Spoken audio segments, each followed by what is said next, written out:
Hey everyone, so I'm going to show you a recipe my mom taught me when I was young. It's called broccoli meatball soup, and it's very, very delicious. So the first thing you do, it's very simple. The way she taught me was not 8 cups, 6 cups, all that garbage. No. She would just tell me, you need room for the food, so fill it up 3/4 of the way with water. So that's what I did. Okay? And you need cups and measurements and all of that, well then this probably ain't your channel. Just because I just don't do that. Sometimes I'll give it to you, but I'm not going to count out how many cups are in there. 3/4 of the pot. 3/4 of the pot, because the rest you need room for the food, right? Okay. And then we're going to start making our meatballs. Okay, so right here I have about 1.5 pounds of just regular cheapy old hamburger. Ground beef. I'm going to put in 1 egg. It's going to work as the binder. That I could tell you one. Okay, and also pepper. I like a lot of pepper. Jeremy's not going to eat this, so I'm going to put a tablespoon of pepper in there because we like it spicy. And salt. Again, I'm not going to can it, so I don't mind using, it's salt natural, but it has iodine in it, so I don't know. But I'm not going to can it, so I'm going to use it. So I'm going to put a tablespoon of that in, because that is also going to flavor your water. Actually, let me back up. I took out half of that tablespoon, and I did put it in the water, because I'm not sure if it'll make the meatball salty or not. So just put half a teaspoon in the meat, teaspoon in your water. Then onion powder. You are going to put a whole onion in here, and I'm just going to guesstimate. You are going to put a whole teaspoon of onion powder, teaspoon of garlic powder, and I'm also going to put real garlic and real onion in the water. These are just to season the meatballs. And I'm going to put about a tablespoon of Italian seasoning. And then we're going to put some breadcrumbs, because that's going to help with the egg and the hamburger, and it's going to give it a good flavor. Alright, I'm going to put in about 2 tablespoons of finely ground breadcrumbs. Okay, so the reason I'm using 1.5 pounds is because Christopher wanted a hamburger, and I want broccoli soup. So Jeremy's having chicken nuggets and french fries. Christopher's having hamburger and french fries, and I'm having me some broccoli soup. Some broccoli meatball soup. So I've already mixed it together, as you can see. If you need to see me mix it together, honey, I mean, come on. Okay, it's all mixed together, all them great seasonings. You can add whatever you want. You could take out, you could add. This is your deal. Whatever they taste like, that's what your soup's going to taste like, more than likely. Okay, so how do I decide the size of my meatballs? I like them small, so I usually get like the teaspoon or the tablespoon and make them that size. I don't know if you guys are fuzzy or not. I hope you're not. And you're going to fry these. So I like mine small. I don't want them big.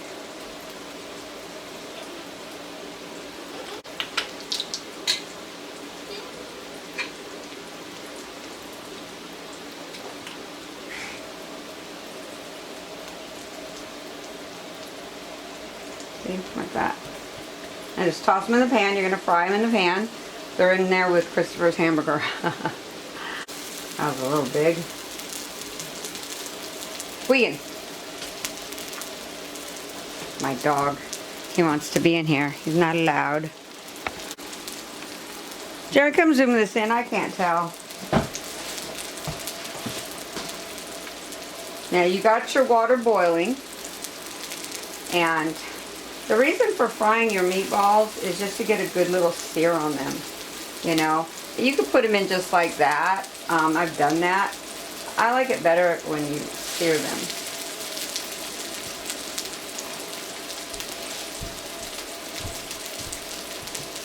I can't tell if it's fuzzy.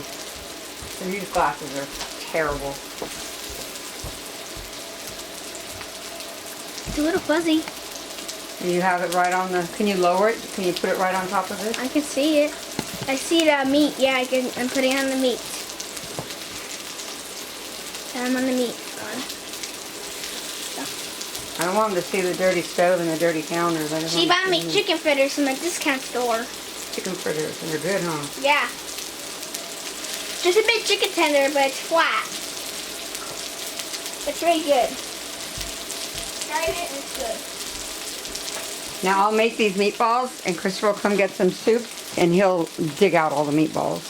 He did that last time I made it. Well, how did you put the meatballs, Mom?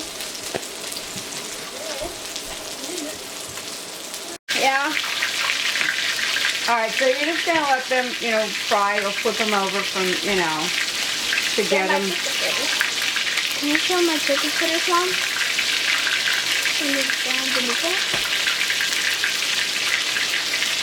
Just turn them over and, you know, cook up this. Doesn't have to be like all cooked, you know. You just want to get a good sear on them. I just think it tastes a lot better in the soup.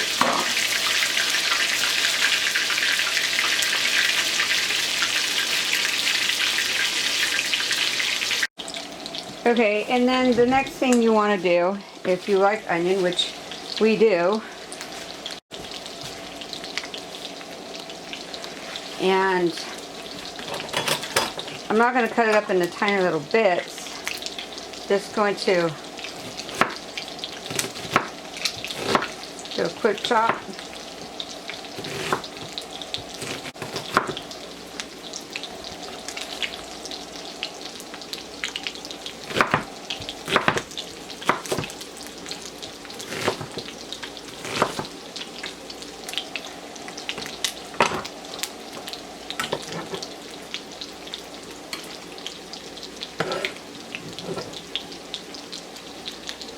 Put them in your water should be boiling now.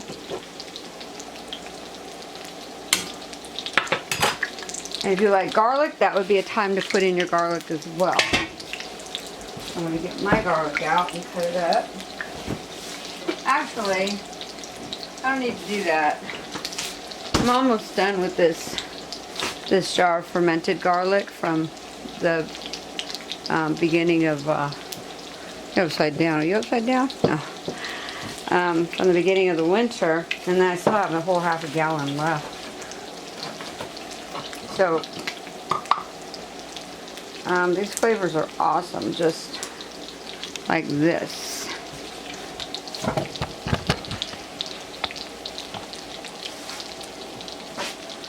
So you got your onion in there. Now I'm just going to pour garlic juice in there. But that juice is amazing. And then here, of course, we have our meatballs. And they're ready to go in. So we're just going to get those and put them right on in. I can't hold the camera and show you guys and do this at the same time. So we're just going to put them in that boiling water. So y'all know I love my vegetables. Okay, so I'm going to put, I don't like Idaho or russet potatoes in my soups. I just think they're a little bit mushy. So I like to do red potatoes. Yeah, he's definitely asleep. His mic's not turning on. And just do them in chunks like that.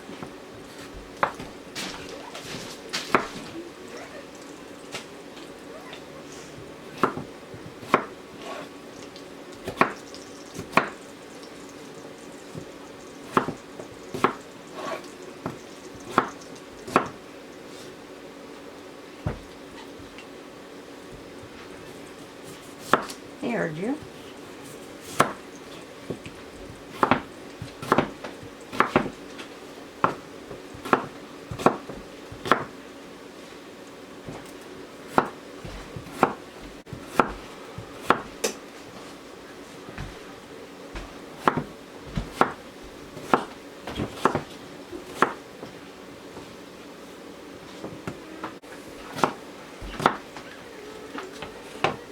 this is a chunk size that you want. Just, you know. I'm going to put those in there. Now you can put in a can of tomato sauce, a little small can. I'm going to put in the diced tomatoes. It has basil, garlic, and oregano in it, which is perfect for what we're making here. Alright, so we're just going to pour it in there. It's going to give it a nice, beautiful red color on top of it.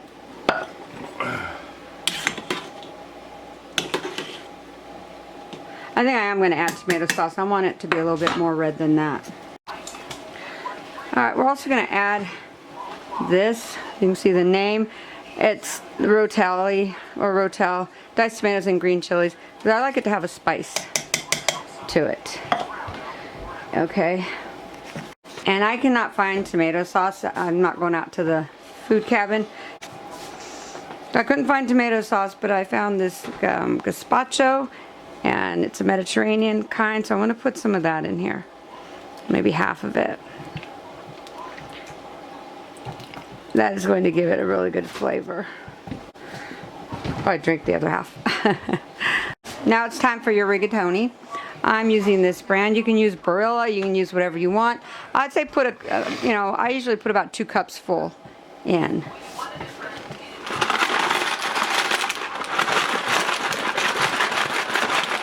And I already have some in there, so I'll save this other half for another meal.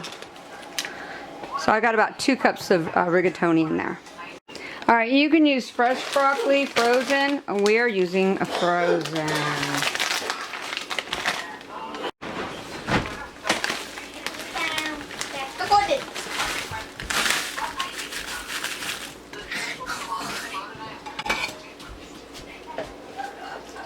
Okay, so we have all of our food in there. I just put the broccoli in there. Now, the only thing that has flavor, besides the, gazpacho and tomato sauce, is the meatballs. So, I'm going to add a tablespoon of black pepper. I'm going to add a tablespoon of Italian seasoning mix. Big tablespoon of that.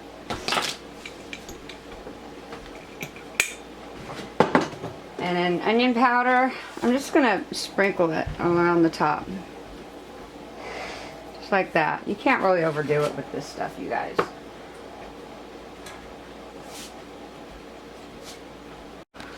And a big teaspoon of garlic powder. And everybody knows that cumin makes the world go around. So I'm going to put a whole tablespoon of cumin because we love cumin here. And we'll give it a quick mix. You really can't go wrong with the spices you use in here, you guys. You can put whatever you want. You can make it more American style. The only thing you don't want to do is do not add any kind of beef or chicken bouillon or starters, nothing like that. This soup will have its own flavor. If you add that stuff in, I don't know what your soup's going to taste like. It's not something I would do because the flavors that are in here are its own. I wouldn't add a bouillon, anything to it.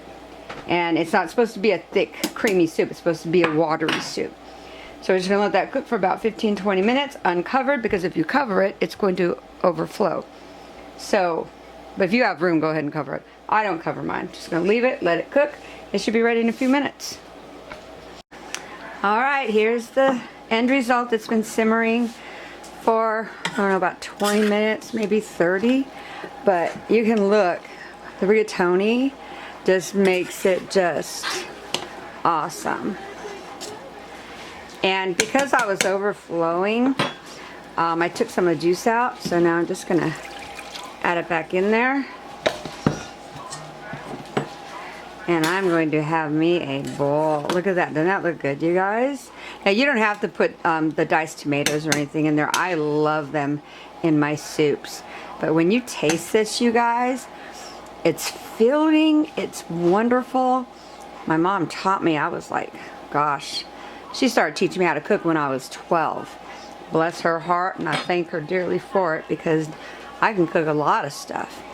And a lot of things I cook are from scratch. But she taught me how to make this. It's kind of on the Italian side, but we just call it a broccoli meatball rigatoni soup. So you should try it. You're going to love it.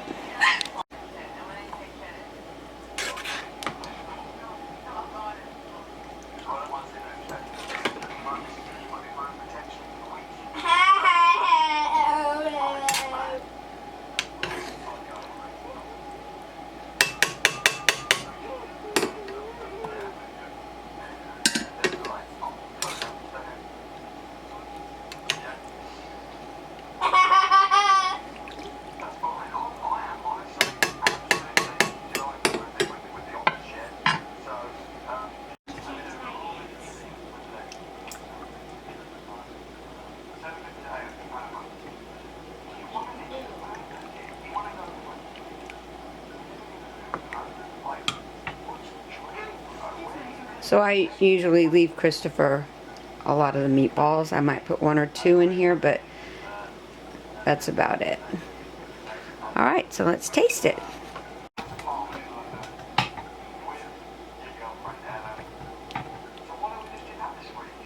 My favorite are the noodles.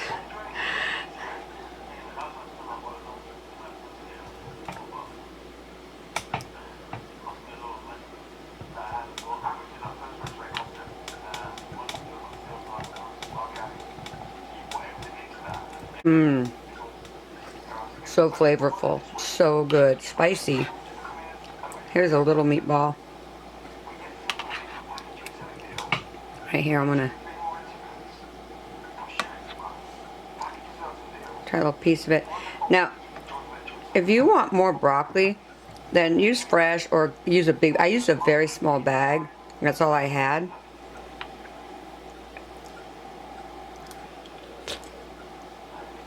Mmm. Wow. You guys got to try this. It is very, very delicious. Just don't put spice in it if you have kids. Like that rotel, don't put that in if you have kids. So good. I'm gonna go eat this whole bowl. Thanks for watching. Try and make it. See if you like it. I think you will. Alright, shalom.